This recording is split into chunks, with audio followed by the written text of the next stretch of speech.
started again. Thank you for sticking around. So just a quick re-intro for those who may have joined. I'm Michael. I am the director of Codebase, the Avalanche Incubator.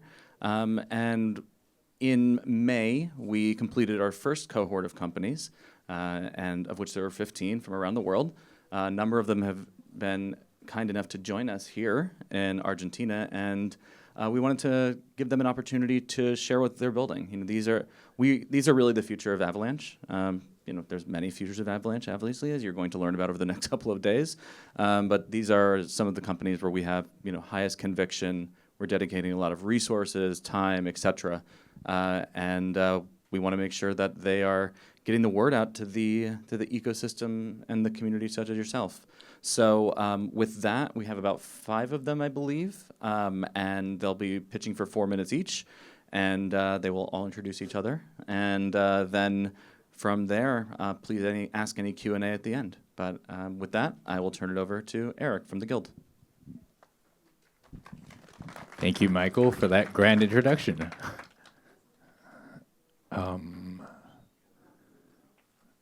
Awesome. Pleasure to speak to you guys here. I just flew in last night for a 34-hour flight, so please bear with me. My name is Eric Choi. I am the founder and CEO of The Guild.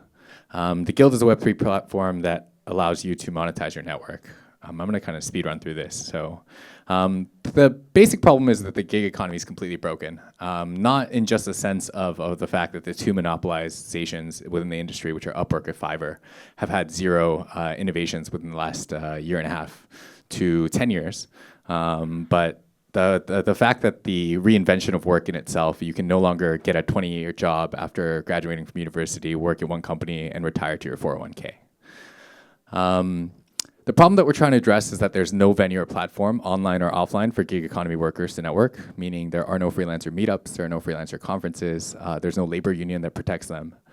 There's a lack of access in the fact that undocumented status and unbanked status means that you can't even apply for these platforms.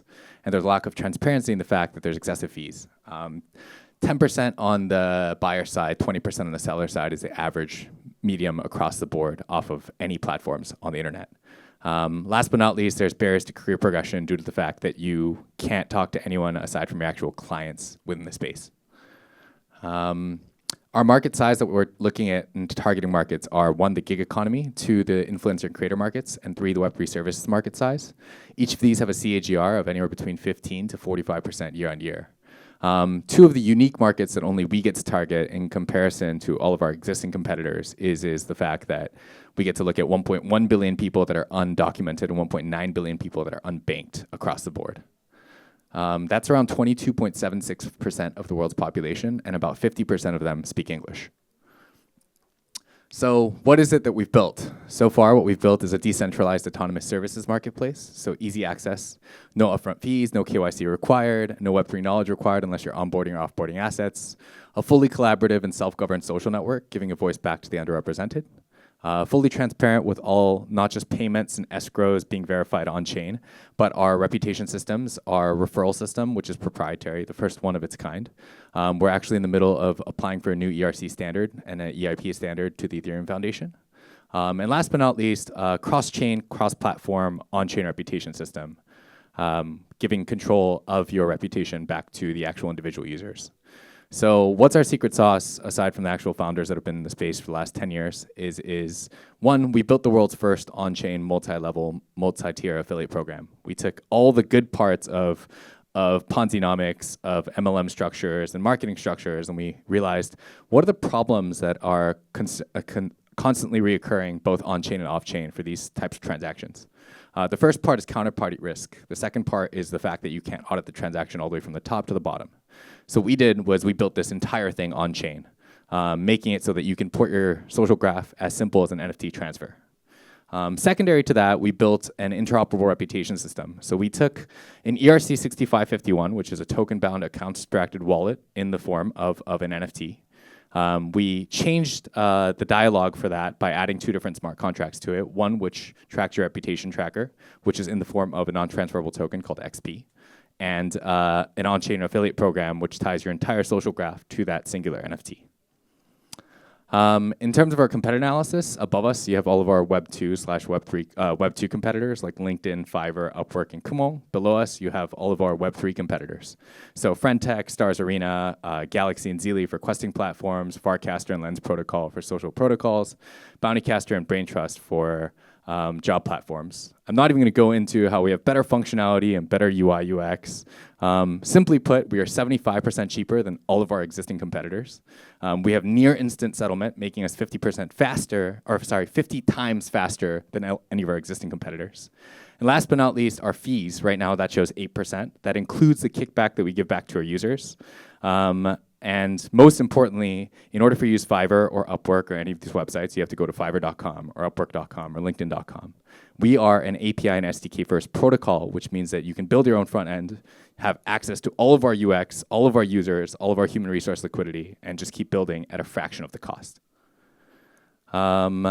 In terms of Avalanche, we were lucky enough to be a part of Codebase. Our entire tech stack is built on AVAX. We're using Accelar to currently host 5 other blockchains in terms of transactions.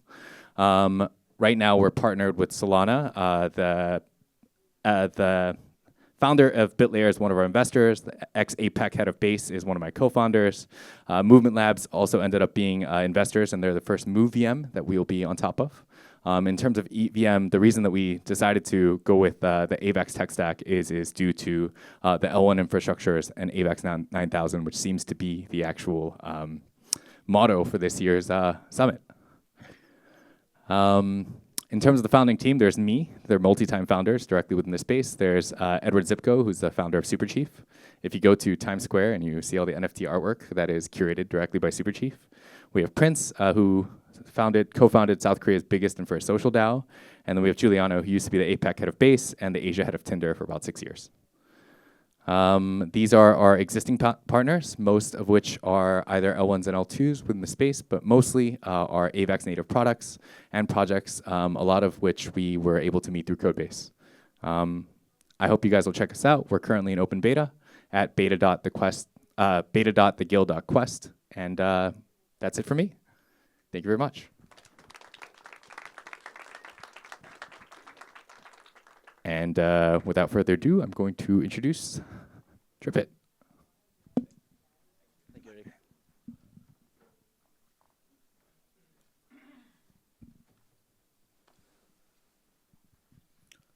Hello, everyone. I'm Giannis, the founder of Dripit. I'll wait a second for my slides to show up. Perfect. So in the next couple of minutes, I want to talk to you about why and how we decided to capture hype in music. So first of all, why do we decide to dabble into music? Besides our hands-on experience from the whole team in the music industry for more than a decade, we're talking about an industry that has quite a considerable size and mindshare, namely over 600 million users on Spotify alone and 11 million artists, which is a very considerable size of the global population. Despite that, there are quite a few problems that arise in that industry, and they're still waiting for solution. Namely, the misdistribution of revenue and incentives across the board, the difficulty artists find to connect with their own fandom, and in the B2B side, the lack of hype quantification tools that allow labels or other business entities to take more informed decisions. So what has Web3 done so far in music? It's quite disappointing, to be honest. So first of all, there hasn't been any attempt to really create new value. We're seeing more of a reshuffling of existing value, like royalties and whatnot. The tokenization format has also been quite disappointing. Let me not get into too much details here, but basically lack of liquidity or fractionalization and other features that were pretty much blocking that from becoming mainstream. Also, UX has been quite terrible. It's almost impossible to say with confidence that the current platforms would be able to onboard the mainstream audience that music already has. So enter Dripit. We decided to build an ecosystem of music with data and hype at its heart. we started by launching a prediction market specific for music that is powered by data from Spotify or other providers. And we use that as a primitive to distribute and align incentives among market makers, artists, and the token holders. I just said token holders, so what I'm referring to. That goes to our next primitive, which is artist tokens. They're brought to market via our launchpad and traded natively in our own DEX, in our platform. And again, it's a means to redistribute the incentives, but also connect these artists with their most invested fans, their super fans. All this stack that I just described, it basically creates a trove of very, very valuable data that is currently missing from the industry side. So we also provide the data layer on for B2B tooling that labels and other interested parties can use to measure music artist success. But at the same time, we go beyond the B2B side and present the data for the retail users to take more informed decisions in the participation in this ecosystem. I want to give you a sneak peek on our prediction market. We call it Battles. It's permissionless, so anyone can just hop in and create a market. We have market maker incentives. It's based on Spotify stats, so there's an objective source of truth that we use to resolve these markets. And in the end, it aims to create a positive flywheel effect that boosts and enhances artist growth. We're going live in November. Catch us later at the Codebase booth. We have some free bet codes to distribute. Very quick peek on our ecosystem. As I said, we start with the prediction markets. Fans can engage and wager. And then we cycle value back to the artists, the revenue share mechanism, while also launching our launchpad and our DEX trading to create a positive sum ecosystem. I want to close with a new primitive that we're very, very bullish on. We call it brand as an asset. I talked about artist tokenization. So what we mean here is that we're basically tokenize the brand and likeness of an artist. And we really believe that this is their most valuable asset. It's not just their IP, the music that they produce.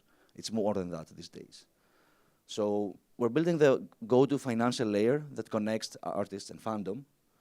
At the same time, this will enable direct relationship between artists and fans. And ultimately, we're looking to expand this brand as an asset model beyond the music industry. And let me leave you all with a realization that we've made as a team. Music is the most widely consumed form of art. This presents a massive opportunity for onboarding with users to Web3 with a product that clicks with everyday users. Thank you. And yeah, let me reintroduce Marc and Anish from Inertia. I got these. We're good. I think just give it back to them. And then, Thanks. yeah. Okay, how does this work? Okay. All right. Well, hello everyone. We're Inertia. My name is Marc. I'm the co-founder and CEO. I'm Anish, the co-founder and COO, and that's Kainoa, our other co-founder and CTO, who's also been deep in the trenches with us, helping us get our closed beta out. Pushing prod to bed while sick. So what the actual fuck is Inertia? Well, opinions, or prediction markets, are essentially inherently social. So we give communities the ability to bet on the things that they actually care about. And since consensus, we've had three enduring ideas. That the user experience in crypto is broken, that regulations have a chokehold on prediction markets, and that prediction markets are inherently social. You know, from wallets, onboarding, offboarding, the general user experience in crypto, is broken, and we all know this. There are really smart teams trying to build products to solve these problems. Yeah, obviously we use these products too. Yeah, but the thing, a little look into it, we know that Web3 enables a new user experience where rather than just liking, sharing, commenting, you can actually express your conviction. Oh, closer? Yes. Okay. There we go. You can do more than just like, share, and comment. You can actually, share your experience, your opinions, put money down, and have actually, skin in the game. You can challenge other people's opinions, and as Marc said, force them to have skin in the game. Yeah. And in the past few months, we've seen that the prediction market space is actually very centralized. For example, Kalshi had a lengthy legal battle, but were still forced to delay their prediction markets because the CFTC forced them to. In terms of polymarket, you can't even create your own markets. You essentially have to beg that the moderators care what you care about. And then for us, we believe that people should be able to make their own prediction markets and express their opinions in a permissionless way. So communities mean everything, and we see this really evidently in our closed beta, where people are creating markets about the arena or off the grid, or obviously price prediction markets. And we know this expands well beyond crypto into varying other niches like internet culture, technology, reality TV, everything else. And ultimately, we didn't really expect this at all, but it felt so natural for people to essentially share the links to the prediction markets that they had created out into the wild for a closed beta. Like, we literally have a password. But essentially, these same users were spending, over 7 minutes per session on the platform, which for early data, we think is pretty promising. Yeah. And in just a few short months, we built the first of its kind, fully on-chain, decentralized order book with speeds comparable to that of Polymarket. We have all of these other things, and I won't bore you by listing them out, but we just got started. Yeah, so like Marc said, we've built out this space, and we do have a lot more, to kind of go ahead on. But the two big things that we're really, really excited about is one, the Inertia L1, right? This means cheaper fees for you guys, much faster execution speeds for the order books, and the ability for developers to come on and build in non-traditional Web3 languages like C++, Rust, etc., on top of our L1. And the other thing that we're also really excited about is unique prediction markets, right? Imagine private prediction markets amongst your friends, or opinion-based prediction markets, advanced derivative markets, and hedging, arbitraging. There's just so many other opportunities. And everyone's asking the same questions, right? What is going to happen to prediction markets after the US elections? We've said this before, and we're saying it now. It's going to be led by communities. Yeah, again, off-the-grid leaderboard markets, or creating a private market with your friends about what's going to happen in the next week's episode of a reality TV show, or even significant cultural moments like will Chris Rock sue Will Smith for the slap, right? Culture is 24/7 is year round. Yeah. All right, so this is a quick little demo of our closed beta. If the video will load for me, do we do a little clicky or something here? I don't know. Okay, so imagine, right, you're SSOing in with your Twitter, or Microsoft Office had a problem. All right, let's try to give this a little rerun here. I think it's about to be fixed. 3, 2, 1. All right, we'll give the tech team another 5 seconds. 5, 4, 3, 2, 1. So how is your guys' day? I see they're doing some magic on this side here. They're pulling up Chrome. All right. Oh, the play button. Yes, please. It's like one of those times when everyone's singing "Happy Birthday" and you have no idea where you're you're just standing there and it's a little awkward, but You can do that.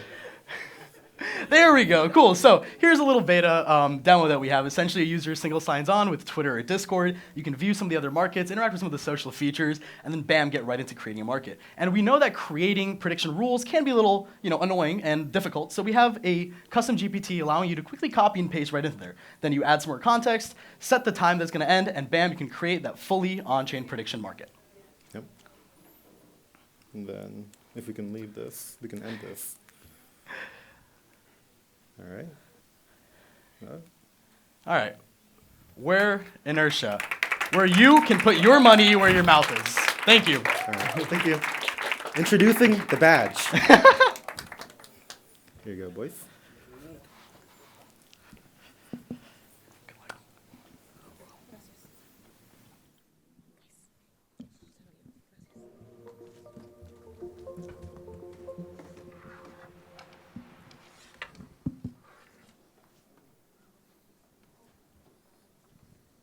Hello.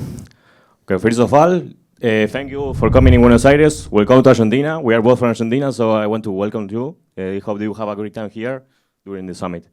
So, first of all, we were in the Codebase Incubator program. We are both founders from Argentina. We came from a region in Argentina that is called Santa Fe. We are basically from there, and Santa Fe is one of the top producers of commodities in Argentina. 80% of the commodities in Argentina come from Santa Fe. And we have around 20K farmers. Both of us came from family farmers.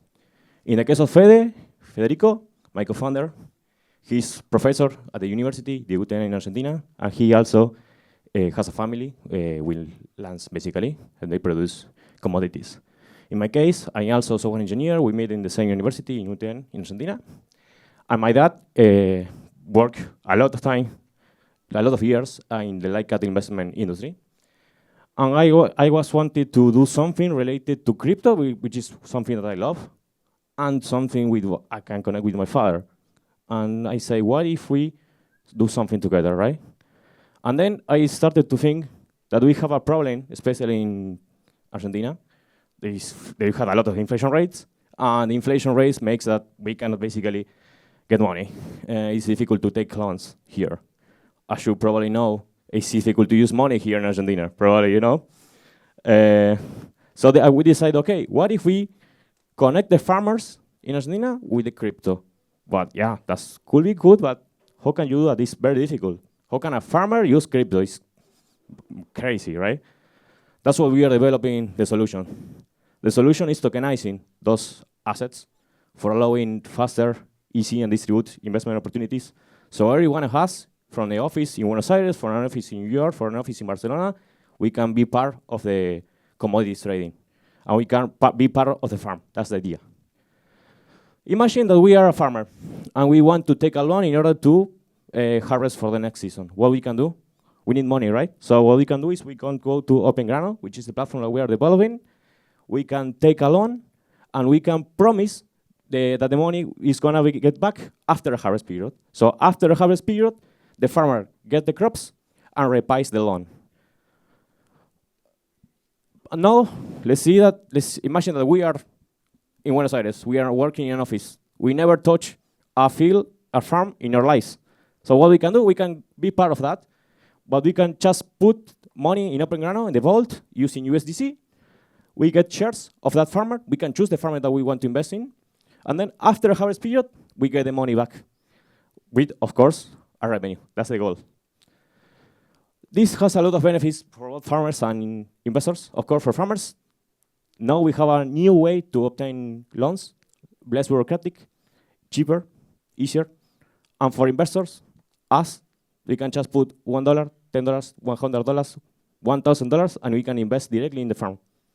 We can invest directly in the real economy, not just in DeFi. Our target market at the beginning will be Santa Fe. Santa Fe is $42 billion in commodities production per year, and then we go to the rest of Argentina. Argentina produces around $80 billion in commodities per year. And then once we reach Argentina, hopefully, we are going to Brazil as well. Argentina and Brazil, we have $250 billion in commodities production per year. The revenue model is quite simple. We just take a 2% commission of the tokenized amount. That's it. We have different strategic partnerships. We were talking with Milcao because Milcao is one of the biggest cooperatives in Argentina, and they are trying to do something to engage users, especially young people, to the farm because they are losing people now. There is a very big gap between our parents or grandfathers and us. So they're trying to do something, and this is one of the strategies that we want to do. We are also talking with different farmers. We have around 10 farmers in the waitlist. They produce around 100K per year in commodities, of commodities. We also have a very important strategic partnership with the INTA, the National Institute of Agrotechnology in Argentina, in which my father works there as one of the regional leaders. His main role is basically to connect farmers and solutions, farmers with problems and solutions. And this is the strategy that we are following to get farmers every month. We have a detailed roadmap. I'm not going to explain it entirely, but the good thing is that we are launching the marketplace soon, hopefully by the end of the year, or in the worst case scenario, the first in January, probably. We are launching a private sale now, and hopefully by next year we are going to be live, and we will have users. this is just an overview of the app. You can just enter and see it. It's, of course, just alpha. There is beta information. It's not real information right now, but it's the beta that you can just connect right now and try it. You can basically see the list of projects that we have in the farms, and you can start investing directly. That's the goal. Thank you very much.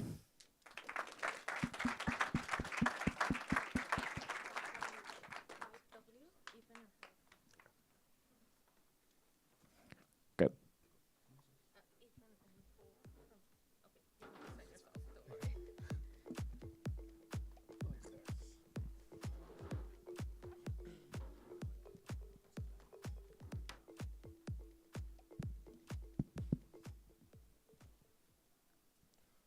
Hi everyone, I'm Thor, Hey guys, I'm Ethan. and this is FiveW. So put simply, FiveW is a social hub or a social hub for researchers to publish their work, get peer reviewed, and be compensated for that peer review. As an academic, researchers are measured on a couple metrics, one of which is number of papers published in academic journals. And this metric is very important for if you want to go for more grants, for prizes, or even for tenure. However, the journal publication industry really has a very tight hold on these researchers. Researchers have to pay author publication costs. These are thousands of dollars, and they don't get any compensation for it. And when it comes to peer review, they'll have to wait 6 to 18 months for their paper to clear and for it to be submitted into the journal. Basically, the journals have a lot of control. And furthermore, people who want to review this research have a hard time doing so. Basically, if you don't have an educational license, you'll have to work through and pay for a paywall. And also, it's really difficult to connect with peers, especially through journals. And essentially what it boils down to is the academic publication market is pocketing your money. They make $19 billion annually at a 40% profit margin. And all of this is basically being paid for by the researchers' article processing charges, which are paid for by the national labs, which comes from taxpayer money. And essentially, the researchers and the public just want to have access to this research. And over 3 million people, 3 million researchers are already posting their work on Twitter, trying to reach a larger audience. So that's where FiveW comes in. FiveW brings the peer review process on-chain, realigning incentives to benefit the researchers rather than the actual publishing industry. It's a dedicated place for researchers to connect with each other and their peers, and it enables the public to have open access to research. There is no need for unnecessary politics when you're publishing on FiveW with editors, for example. What we think is that the only determinant to publishing should be the quality of your work. FiveW is built on two pillars. You have the feed, which is a hub for researchers to publish, discover, and engage with fellow scholars and their research papers, their think pieces, and we like to call nugget posts. And then again, we're integrating an on-chain peer review system, which essentially allows for researchers to get paid for the peer review that they do. It means that there is a better incentive for more effective peer reviewing and higher quality peer reviewing. So here's an example of how a user would publish a paper, a few of the steps that they would take. And this is the home page. And again, this would be the profile page. So yeah, some early traction. We have a prototype, and we have 20 plus researchers committed throughout UC Berkeley's Research for Decentralized Intelligence, Berkeley AI Research, and Integrative Genomics Institute. We also have a 350-person waitlist, and we began as a TreeHacks winning project, Best Decentralized App at TreeHacks 2024 in February. And most recently, we got third place out of Codebase's Cohort 1. So again, I'm Thor, studying computer science at USC, a dev at blockchain at USC. And I'm Ethan, a senior at UC Berkeley studying CS and operations research. I do DeFi research as part of blockchain at Berkeley. And we're lifelong builders. So thank you so much. Join our wait list and follow us on X or Twitter.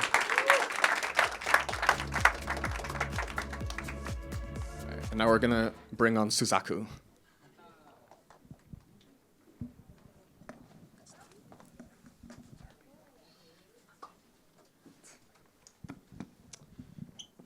Hi everyone, I'm Gauthier, co-founder of Suzaku. Whoops. So Suzaku is the risk-taking protocol for sovereign networks. So when we talk about sovereign networks, especially in the context of Avalanche, basically we talk about layer ones, so blockchains that will be launched using the Avalanche stack, and that will be sovereign because they have their own set of nodes and operators that run the nodes and are totally independent of how they do this. Each of this network will face the same problem, which is how do I secure my network, especially when I want to decentralize it. So when I want to allow anyone to join my blockchain, I need some security models to make sure that no one can arm the network and steal, for example, what is on my blockchain. To tackle this issue, we've seen the introduction of shell security, which has been around for a while in the blockchain space, and more recently risk-taking, which EigenLayer on the Ethereum ecosystem you're probably familiar with has tackled quite impressively. They have secured more than 15 billion TVL for securing other networks. So what is Suzaku risk-taking? So with Suzaku risk-taking, we're bringing a framework for L1 builders to help them ease the way they bootstrap, both in terms of the way they build the network technically, the way they onboard operators, and the way they secure the network. And so we do this by leveraging Avalanche as the tech stack. And we use staking and risk-taking of course, the layer one native assets, so the token that the projects issue to pay their validators, as well as secure the network, and also blue chip tokens that will help us increase the security of the network. So when an operator comes in, they have to stake more assets and basically ensure that they stay honest with the network. We'll also release the Suzaku chain later on when the protocol is more mature to help lower the cost of the overall infrastructure. So why did we choose Avalanche to build? You'll hear a lot about Avalanche this week, but here is also our view on it. Avalanche is a very modular platform that allows to build any kind of network. One strong point is the Avalanche consensus, which is the best on the market. So it can scale to a lot of validator nodes, which means that it's suited for a lot of use cases. And you can choose any runtime that you want, EVM, MoveVM, HyperSDK, which is developed by Avalanche at the moment. And there is also the interoperability that you benefit from when you're in Avalanche, the Avalanche ecosystem, which means that you can move around assets that are already in the ecosystem and also share information with all the other blockchains that are around in the ecosystem. So what will you be able to build with Suzaku? Of course, layer ones. We think about DeFi, so DEXs, Club. Gaming chains, of course, Off the Grid is making a lot of noise at the moment, so it's an example of what you can achieve using an Avalanche layer one. You can think of real-world assets tokenization, like those guys with the of TheBadge for the agro communities of Argentina, and of course, any kind of decentralized network. Decentralized shed sequencer, Oracle. This is a bit more technical, but Web3 people know what I'm talking about. And we also will building our own Suzaku relay network, which is a way to decentralize the messaging between the blockchains. So basically making sure that when you want to send a message to another chain, to another layer one, it's properly propagated, and no one plays games with you to kind of win money out of the delaying the message passing. So we'll introduce a bunch of security modules for layer ones to ensure the security and also to transition between them along their lifetime. Because depending on how mature they are, they will need different security models. The first one is, of course, proof of authority, meaning that the team runs all the nodes of the network and can also work with a few partners to run some nodes. But basically, they have an admin key that says who is part of the network.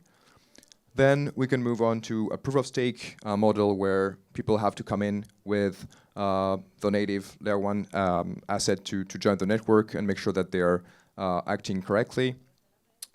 And on top of that, we can have, of course, restaking, which is, as I said, you add another requirement to make sure that if, for example, the layer 1, the token of the network itself is, for example, going down for some reason because the market is going down, and your token might be going down faster than a more robust token like Bitcoin. So you use Bitcoin to increase the security. And then other security modules, of course, will come in. And basically what will be interesting with Avalanche 9000 is that we'll be able to experiment with all the different models and adapt to whenever it makes sense to change along the life cycle of the blockchain.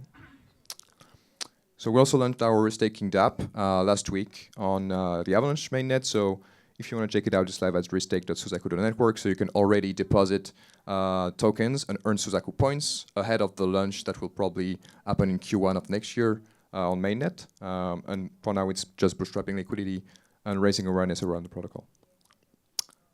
So if you're interested in building an Avalanche layer 1 and also decentralizing it securely, you can come talk to us. We'll be around all week at the summit.